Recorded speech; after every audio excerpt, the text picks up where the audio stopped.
when the character is flying over, remember that most of that part will be a little bit easier for us because we're just going to be using the ship as a reflection when it does go over certain areas. And what we would do with that is duplicate this, and we would flip this over. And the way we're going to fade into the other scene, I'm going to show you that. We're going to use like a fade effect.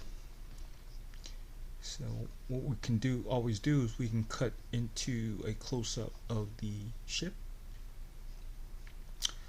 and whatever light that we have going through this behind the ship could be anything we want it to be behind here.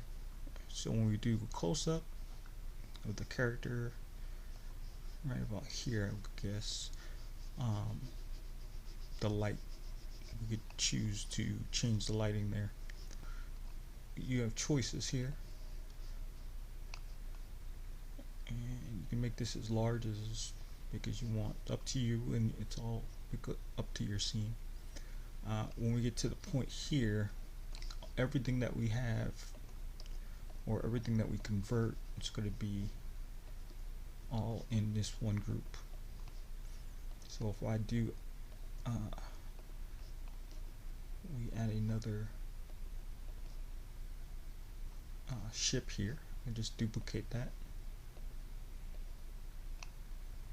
and I could just flip that like so. Come here, bring the opacity down, I don't know, 54 maybe, yeah, and close enough. And then we could mash this down a little bit. Now on the covering, I could put this anywhere I like. It's not a sharp image because I just wanted to show you real quick. We want it in the same group but separated. You can always change the angle, so don't worry about if it's not lining up perfectly. You can make this do whatever you want it to do, right? So if I'm traveling,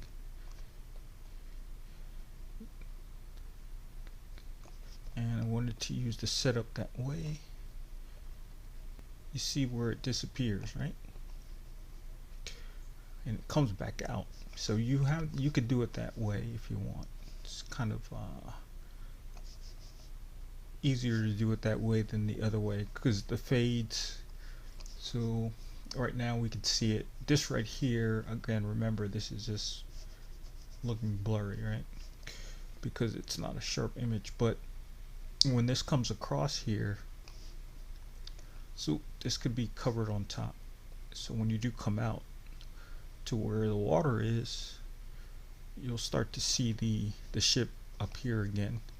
It'll be easier for you to have it disappear that way. So right here, even if we're talking about just the reflection in the water here, when this cover comes on top of that, it looks correct. This is going to be like all the mud right here, right? But you could see there's going to be a shadow here on top, the shadow that we created, right? But the shadow would technically be upside down because we go on this one. Now this is only if you want to get technical. You don't have to have a shadow like a perfect shadow, right? If you don't want to have a shadow that looks like this, you can just have a blob of just a black shadow like we had before, just to give you a kind of glimpse of what it could be. It's all up to how much work you want to put into it, what you want to get out of it.